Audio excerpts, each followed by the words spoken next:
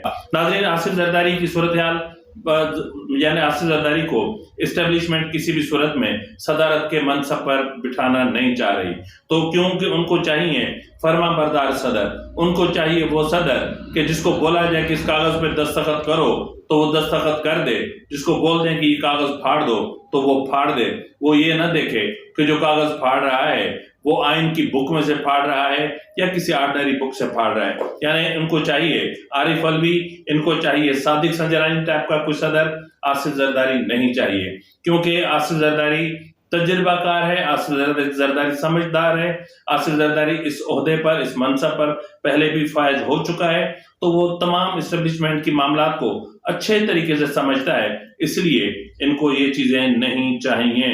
تو بہرحال ناظرین، آصف زرداری کو استعمال کیا گیا، آصف زرداری کو استعمال کیا جاتا ہے جب سیاست میں سب راستے بند ہو جاتے ہیں، جب سیاست میں ہر طرف نا امیدی اور مایوسی ہوتی ہے، تب آصف زرداری کو میدان میں اتارا جاتا ہے، جو سیاسی جماعتوں کے رہنماؤں کو اور سیاستدانوں کو ایک ٹیبل پہ بٹھاتا ہے اور پھر معاملات کو آگے لے جاتا ہے، جس طرح اس وقت کوشش کی جا رہی ہے۔ لیکن پیپلز پارٹی کو ملیں گے تو کیا؟ صرف میرے خیال میں 2 ہی عہدے ملنے والے ہیں، ایک ہے اسپیکر قومی اسمبلی اور ایک ہے چیئرمین سینٹ۔ ناظرین، مولانا فضل الرحمان کی بات کرنے سے پہلے میں آپ کو یہ بتا دوں کہ صحافی نصرت جاوید صاحب نے ایک نیا کٹا کھول دیا ہے۔ نصرت جاوید صاحب ایک نجی ٹی وی چینل پہ پروگرام کرتے ہیں، اس پروگرام میں انہوں نے کہا کہ جیل سے شاہ محمود قریشی کو انتخابات کے دوسرے دن نکال کر کہاں لے جایا گیا تھا، بشرا بی بی سے ان کی کہاں ملاقات کرائی گئی، اور لان میں واک کرتے ہوئے بشرا بی بی اور شاہ محمود قریشی کے درمیان کیا بات ہوئی، شاہ محمود قریشی نے کس کا پیغام بشرا بی بی کو کس طرح پہنچایا اور بشرا بی بی کو کس طرح سمجھایا کہ اب عمران خان کو کس ٹریک پر چلنا چاہیے، کون سا موقف اختیار کرنا چاہیے۔ سوال یہ نہیں ہے کہ شاہ محمود قریشی کی بشرا بی بی سے ملاقات ہوئی، سوال یہ ہے کہ انہیں جیل سے نکال کر لے جایا گیا۔ آپ کو اتنا ہی شوق تھا تو آپ شاہ محمود قریشی کو کی طبیعت خراب کر دیتے، آپ نے کسی ہاسپٹل میں ایڈمٹ کروا دیتے، وہاں آپ ملاقات ارینج کروا دیتے، یا ہاسپٹل سے آپ انہیں لے کر چلے جاتے۔ یہ تو اس طرح ہو رہا ہے کہ جس طرح بڑے بڑے جو ڈان ہوتے ہیں ان کو جیلوں سے نکال کر باہر لے جایا جاتا ہے اور خفیہ ملاقاتیں کروائی جاتی ہیں۔ تو بہرحال اس ملاقات کا کٹا کھلے گا اور یہ چیز میرے خیال میں موضوع بحث ہوگی اور اس میں بہت ساری چیزیں نکلیں گی۔ اب ناظرین، ہم آتے ہیں مولانا فضل الرحمان کی طرف۔ مولانا فضل الرحمان نے گزشتہ روز بھی ایک نجی ٹی وی چینل کو انٹرویو دیا، بہت زبردست انٹرویو، اسٹیبلشمنٹ پر خوب گرجے برسے اور بہت الزامات عائد کیے، کروڑوں اربوں روپے کی کرپشن کے الزامات عائد کیے، دھاندلی کے الزامات عائد کیے، انتخابات میں مداخلت کے الزامات عائد کیے، سیاست میں مداخلت کے الزامات عائد کیے۔ لیکن آج انہوں نے ایک اور نجی ٹی وی چینل کو انٹرویو دیا، بڑا تفصیلی انٹرویو، اور اس میں انہوں نے اسٹیبلشمنٹ پر یہ الزامات عائد کیے کہ عمران خان کی حکومت کس طرح گرائی گئی تھی، پارلیمنٹ اس کی نظر میں کیا ہے اور ان کی نظر میں اس وقت پاکستان کا جو نظام ہے وہ کیسا ہے، اور پی ایم ایل این کو کہاں بیٹھنا چاہیے اور مولانا فضل الرحمان کہاں بیٹھیں گے اور اپنا پارلیمنٹ کے اندر ووٹ کا استعمال کیسے کریں گے۔ یہ تمام سوال جو مولانا فضل الرحمان نے اٹھائے ہیں، ذرا آپ ان کی ایک مختصر سی ایک ویڈیو ہے، یہ ملاحظہ فرما لیں تاکہ ہم پھر آگے چلیں۔ آپ کے خیال میں چوری ہوا الیکشن؟ سارا چوری ہوا ہے، سارا چوری ہوا ہے۔ تو آپ فیصلے ایوان میں نہیں، میدان میں ہوں گے کہ میں عدم اعتماد کے حق میں نہیں تھا جی۔ عدم اعتماد کی تحریک پیپلز پارٹی چلا رہی تھی کہ میرے پاس خود جنرل فیض حمید صاحب آئے تھے اور انہوں نے مجھے کہا تھا کہ ود ان دا سسٹم آپ جو کرنا چاہیں ہمیں اس پہ اعتراض نہیں ہوگا، لیکن آؤٹ آف دا سسٹم نہیں۔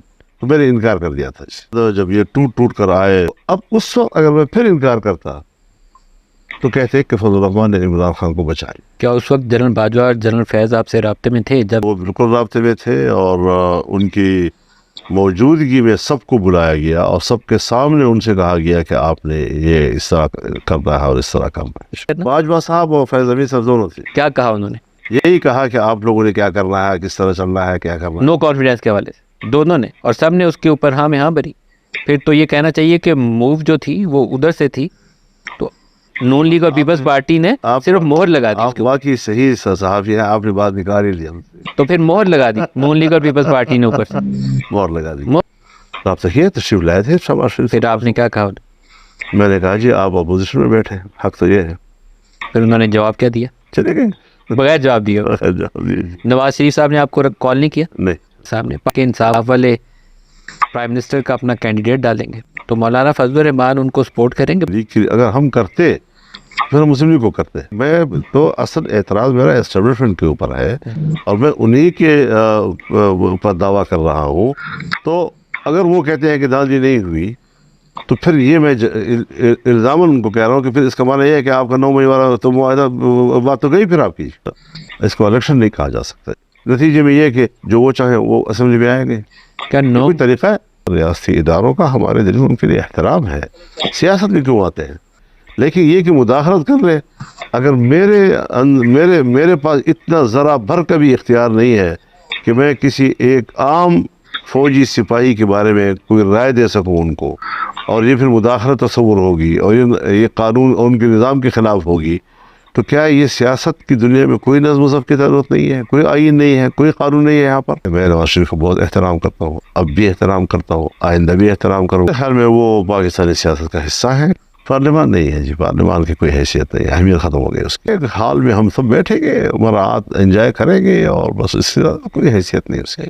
فیصلے کوئی اور سے آئیں گے, پالیسیاں کہیں اور سے آئیں گی, ہم بیٹھے ہوئے جو ہے وزیر اعظم بھی کہلائیں گے اور لیڈر اپوزیشن بھی کہلائیں گے اور وزیر بھی کہلائیں گے اور اسپیکر بھی کہلائیں گے. مجھے اس وقت کے پارلیمنٹ کا کوئی مستقبل نظر نہیں آ رہا کہ یہ پارلیمان چلنے والا پارلیمان نہیں ہے. سیاسی استحکام نہیں ہوگا, معاشی استحکام نہیں ہوگا, ملک بحرانوں کا شکار ہوتا چلا جائے گا. یہ الیکشن غلط ہے, دوبارہ الیکشن کرایا جائے کہ کیا ہم پارلیمانی سیاست کریں یا چھوڑیں. اس حمام میں سب رنگے, اور اسٹیبلشمنٹ کے ساتھ رابطے کرنا یا ان کی خواہش پر یا سیاستدانوں کو خواہش پر, یہ سلسلے چلتے رہتے ہیں.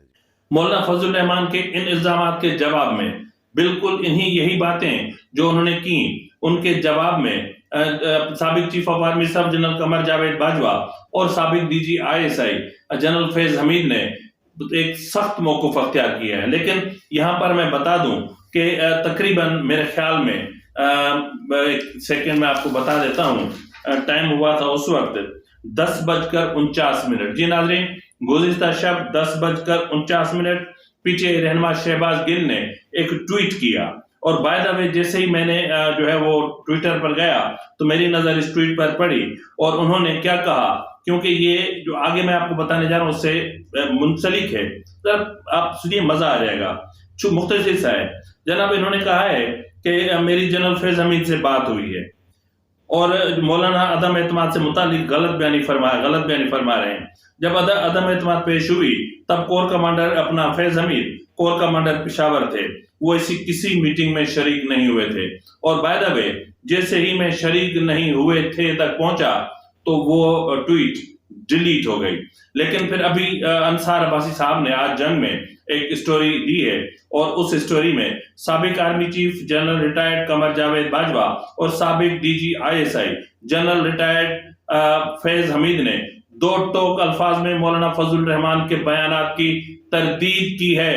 سابق آرمی چیف اور سابق ڈی جی ISI کے قریبی ذرائع نے مولانا کے بیان کی تردید کرتے ہوئے کہا ہے کہ JUI امیر کو چاہیے کہ وہ پہلے اپنے حقائق درست کر لیں, کیونکہ جنرل فیض حمید عدم اعتماد کی تحریک پیش کیے جانے سے کئی ماہ قبل ISI چھوڑ چکے تھے. مولانا فضل الرحمان یہ بھول گئے ہیں کہ جس وقت عمران خان کے خلاف عدم اعتماد کی تحریک لائی گئی تھی اس وقت جنرل فیض حمید کور کمانڈر پشاور تھے. جی ناظرین, شہباز گل کا ٹویٹ سمجھ جائیں آپ کہ PTI کے تعلقات اور 9 مئی یہ سارے تانے بانے کہاں ملتے ہیں. انہوں نے مزید کہا کہ جنرل فیض نومبر 2021 میں اسلام آباد سے جا چکے تھے۔ جنرل باجوہ کے قریبی ذرائع کا کہنا تھا کہ سابق آرمی چیف کی مولانا سے 2 مرتبہ ملاقات ہوئی تھی۔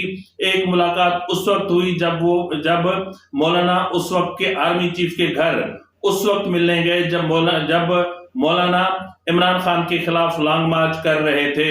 کہا جاتا ہے کہ یہ ملاقات ناخوشگوار رہی تھی۔ جنرل باجوہ کی دوسری ملاقات مولانا فضل الرحمان کے ساتھ 26 مارچ 2022 کو دوسرے کئی اپوزیشن رہنماؤں کی موجودگی میں ہوئی تھی، جن میں شہباز شریف، بلاول بھٹو، اختر مینگل، شاہ زین بگٹی اور خالد مقبول صدیقی بھی موجود تھے۔ ملاقات میں ایک اہم جنرل بھی شامل تھے۔ یہ جو اہم جنرل ہیں یہ ڈی جی ISI ندیم انجم صاحب تھے۔ ملاقات میں ایک اہم جنرل بھی شامل تھے۔